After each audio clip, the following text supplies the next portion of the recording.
இந்த படத்தில் சேகர் என்ற கதாபாத்திரத்தில் மறைந்த நடிகர் ரகுவரன் கதாநாயகனாக நடித்திருந்தார். அவருடைய மனைவி சித்ரா கதாபாத்திரத்தில் நடிகை ரேவதி சிறப்பான நடிப்பை வெளிப்படுத்தியிருந்தார். சேகர் மற்றும் சித்ராவின் மகனான அர்ஜுன் கதாபாத்திரத்தில் குழந்தை நட்சத்திரமாக தருண்குமார் நடித்திருந்தார். அவர்களின் மகள் அனு கதாபாத்திரத்தில் குழந்தை நட்சத்திரம் ஸ்ருதி நடித்திருந்தார்.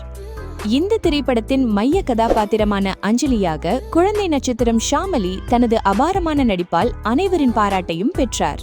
அஞ்சலியை கவனித்துக் கொள்ளும் டாக்டர் ஷீலா கதாபாத்திரத்தில் நடிகை சரண்யா பொன்வண்ணன் நடித்திருந்தார்.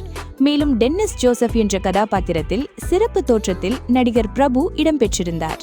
குழந்தை நட்சத்திரமாக காலனி கிட் கதாபாத்திரத்தில் நடிகர் ஆனந்த் கிருஷ்ணமூர்த்தி அவர்கள், குழந்தை நட்சத்திரமாக காலனி கிட் கதாபாத்திரத்தில் நடிகர் விஷ்ணுவர்தன் அவர்கள், குழந்தை நட்சத்திரமாக காலனி கிட் கதாபாத்திரத்தில் நடிகர் கிருஷ்ணா அவர்கள், குழந்தை நட்சத்திரமாக காலனி கிட் கதாபாத்திரத்தில் நடிகை ஆர்த்தி அவர்கள், குழந்தை நட்சத்திரமாக காலனி கிட் கதாபாத்திரத்தில் நடிகர் ரிச்சர்ட் அவர்கள், மொட்டமாடி என்ற மறக்க முடியாத கதாபாத்திரத்தில் நடிகர் ஆனந்த் நடித்திருந்தார்.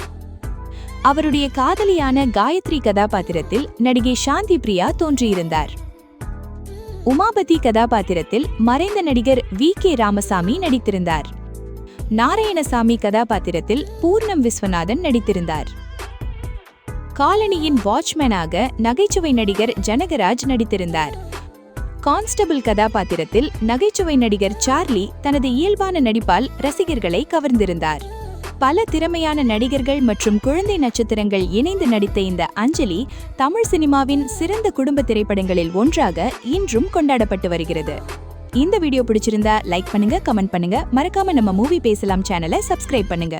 கூடவே பக்கத்துல இருக்கிற பெல் ஐகானை பிரஸ் பண்ணிக்கோங்க. அப்பதான் நான் போடுற வீடியோலாம் உங்களுக்கு நோட்டிபிகேஷனா வரும்.